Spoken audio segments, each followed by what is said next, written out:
प्रश्न नंबर 6 मैंने आपको अभी बहुत महत्वपूर्ण जानकारी बताई थी। उसके बाद आपका एक पार्ट जो सेकंड पार्ट है, प्रश्न नंबर 6 का जो सेकंड पार्ट है, यानी कि आपको 4 बिंदु दिए गए, 4 बिंदुओं का निर्देशांक दिए गए हैं और आपको बताना है कि ये किस प्रकार का चतुर्भुज है। प्रश्न में कंडीशन दी गई है, यदि कोई है तो। हो सकता है कि कोई चतुर्भुज नहीं भी हो सकता है। तो यहाँ पर आपके मैंने बताया चारों आप भुजाओं की लंबाई ज्ञात करोगे। जैसे सबसे पहले मैं ए बी की लंबाई ज्ञात करना हूँ, मैं लिख भी नहीं रहा हूँ, डायरेक्टली कर रहा हूँ, क्योंकि बार बार आपको बताया जा चुका है, आप डायरेक्टली समझ सकते हो। ए बी का मतलब ए और बी के बीच की दूरी x1 y1 x2 y2। तो x1 माइनस x2 का वर्ग, यानी कि x1 है -3 माइनस x2 है 3 का वर्ग plus y1 minus y2 5 minus 1 का वर्ग, -3 माइनस 6 का वर्ग 36, 5 माइनस 1 4 का वर्ग 16 बराबर वर्गमूल 36 और 16 52। और 52 को हम सरल करके लिख लेते हैं 2 गुणा 2 गुणा 13, यानी 13 चक्को 52 होता है। और 2 को अगर हम बाहर ले आ रहे हैं तो 2 वर्गमूल 13। ये बहुत जरूरी है, मेन पार्ट है, मैं इसलिए यहाँ पर कर दे रहा हूँ। क्वेश्चन का मेन पार्ट है, इसलिए मैंने यहाँ पर इसको कर दिया। अब हम निकाल रहे हैं बी सी, बी और सी के बीच की दूरी x1 y1 x2 y2। 3 minus 0 1 minus 3, x1 y1 x2 y2, x1 minus x2 का वर्ग प्लस y1 माइनस y2 का वर्ग। 3 माइनस 0 3 का वर्ग 9, 1 माइनस 3 माइनस 2 का वर्ग 4, 9 और 4 13, वर्गमूल 13। अब हम निकालेंगे सी डी, सी और डी के बीच की दूरी। तो सी और डी के बीच की दूरी x1 y1 x2 y2, 0 minus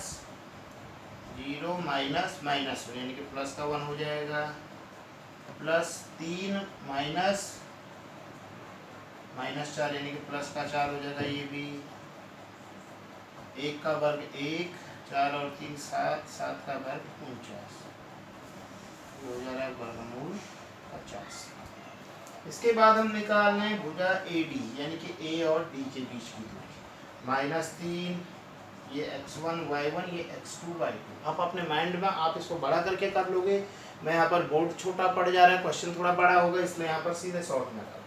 -3 minus minus 1, यानी कि प्लस का 1 हो जाएगा, प्लस y1 माइनस प्लस का 4, माइनस माइनस प्लस, बार बार आपको बताया रहा -3 प्लस 1, यानी -2 का वर्ग 4, 5 प्लस 4 9 का वर्ग 81, 81 प्लस 4 वर्गमूल 85। यानी कि चारों भुजाओं की लंबाई हम ज्ञात कर चुके हैं।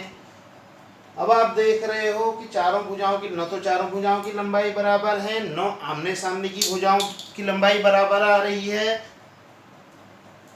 2 वर्गमूल 13, वर्गमूल 13, वर्गमूल 50 और वर्गमूल 50 से बिल्कुल अलग अलग आ रही है। तो डायरेक्टली तो हम कह सकते हैं कि ये एक जनरल चतुर्भुज है, लेकिन प्रश्न में हमारा उल्लेख है यदि कोई है तो हमें ये भी जांच करने की हो सकता है ये चतुर्भुज नहीं है। तो इसके लिए मैं एक विकर्ण AC भी निकाल रहा हूँ। विकर्ण AC A और C के बीच की दूरी -3 माइनस 0 प्लस 5 माइनस 3, -3 माइनस 0, यानी कि 3 का वर्ग 9, 5 माइनस 3 2 का वर्ग 4, यानी कि वर्गमूल 13। यानी कि विकर्ण AC का मान वर्गमूल 13 आ जा रहा है। BD की जरूरत हमें वैसे नहीं पड़ेगी शायद, लेकिन फिर भी आप निकालना चाहो निकाल लो, केवल बिना BD के भी हम यहाँ पर कर लेंगे। तो मैं इसको ड्रॉ कर रहा हूँ। आपका एक चतुर्भुज बन रहा है ABCD और विकर्ण AC भी मैंने निकाल लिया है।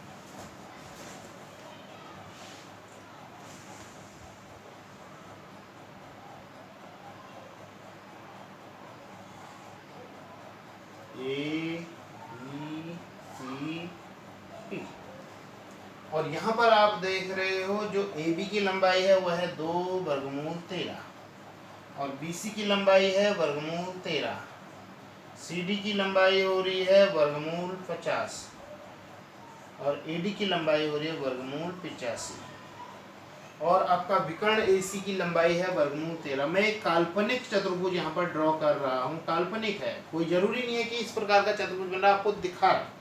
ये मैंने एक चतुर्भुज ड्रॉ करके देखा। तो इस चतुर्भुज के जो ऊपर वाला पार्ट है, ये वाला पार्ट, ये एक त्रिभुज है।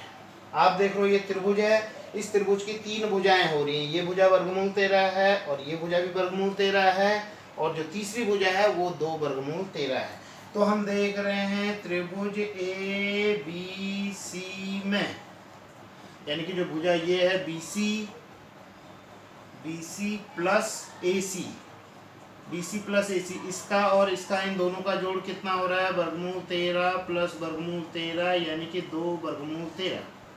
यानी कि इन दो भुजाओं का योगफल हो रहा है 2 वर्गमूल 13 और इन दो भुजाओं का योगफल तीसरी भुजा के बराबर आ रहा है। यानी कि कहने का मतलब BC प्लस AC किसके बराबर आ रहा है? AB के बराबर आ रहा है, जो कि आपका असत्य हो जाता है। असत्य यानी कि त्रिभुज को फॉलो नहीं कर रहा है, क्योंकि त्रिभुज की असमीकाएं मैंने 9th क्लास में आपको कराया था। तो उसमें आपने पढ़ा था कि किसी भी त्रिभुज की किन्हीं 2 भुजाओं का योगफल सदैव तीसरी भुजा से अधिक होता है। त्रिभुज की 2 भुजाएं हैं, उनका योगफल सदैव तीसरी भुजा से अधिक होता है। तो यहाँ पर आप देख रहे हो इस त्रिभुज की 2 भुजाएं हैं, इन दोनों का जो योगफल है वो तीसरी भुजा के बराबर हो रहा है। इसका मतलब ये त्रिभुज आपका पॉसिबल नहीं है। ये जो त्रिभुज ABC बन रहा है त्रिभुज पॉसिबल नहीं है।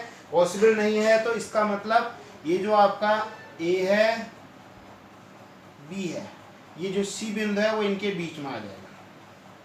यानी कि A और B के बीच में बिंदु C आ जाएगा। यानी कि A, B और C त्रिभुज नहीं बनाएंगे, तो ये एक ही रेखा में हो जा रहे हैं, एक ही रेखा में हो रहे हैं। और चौथा बिंदु है आपका D, इस प्रकार की स्थिति हो जा रही है। तो इसका मतलब A, B, C और D एक चतुर्भुज नहीं बनाते हैं। तो हम सारे, मैंने यहाँ पर लिख दिया त्रिभुज ABC में ये कथन असत्य हो रहा है, तो हम लिख सकते हैं अतः चारों बिंदु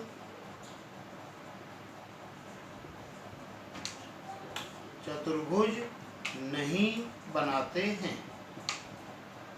चतुर्भुज नहीं बनाते